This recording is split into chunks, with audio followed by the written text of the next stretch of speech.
আসসালামু আলাইকুম। Hello everyone. নতুন একটা ব্লগ শুরু করছি। আমি আজালিম মোসাম্মে।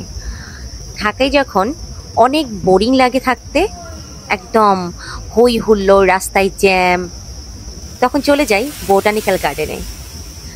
কারণ ওখানে সবুজের সমারোহ রয়েছে। সবুজ তো আমার এমনিতেই ভালো লাগে, কম বেশি সবারই সবুজ অনেক পছন্দ। কম বেশি বলবো না, সবারই সবুজ অনেক ভালো লাগে, যেহেতু আমরা বাংলার মানুষ, যে এই জিনিসটা দেখে আমাদের অভ্যস্ত। তো বোটানিক্যাল গার্ডেন নিয়ে অনেকেরই নেগেটিভ কিছু কথা রয়েছে। কিছু অপ্রীতিকর দৃশ্য দেখা যায়, যেটা আসলে আমরা কখনোই আশা করি না যে এরকম দৃশ্য আমাদের চোখের সামনে পড়ুক। তারপর আমি ঘুরতে চলে যাই। আসলে কোন জায়গায় অপ্রীতিকর দৃশ্য আপনারা দেখেন না বলুন তো? সব জায়গায় আমরা দেখি মোটামুটি। তো সব দোষ হয়ে যায় বোটানিক্যাল গার্ডেনের, তাই তো?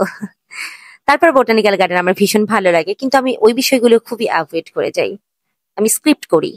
তো বোটানিক্যাল গার্ডেন ঘোরা শেষ। কি আপনারা জানেন যে বোটানিক্যাল গার্ডেনের এক পাশে একটা গেট রয়েছে, সেটা হচ্ছে বেড়িবাঁধের দিকে। ওই গেট দিয়ে কিন্তু বেড়িবাঁধে যাওয়া যায়। তো বেড়িবাঁধে চলে আসলাম। আর সামনে হচ্ছে তামান্না পার্ক। এখানে একটা ফিল পাওয়া যায় যে এই পুকুরটা দেখলে মনে হচ্ছে গ্রামের কোনো পুকুর। এই পুকুর থেকে তেলাপিয়া মাছ ফ্রাই করে, আর অনেক প্রকারের ভর্তা দিয়ে ভাত। তো এখানে এই ভাত খেতে আর ওই তেলাপিয়ার মাছের ফ্রাই খেতে আমার খুব মজা লাগে, যদিও বাসায় তেলাপিয়া মাছটা এত খেতে পছন্দ করি না, কিন্তু বাহিরের জিনিস তো ভালোই লাগে, তাই না? তো এই তো চলে আসলাম। আসবেন, এসে ঘুরে যাবেন।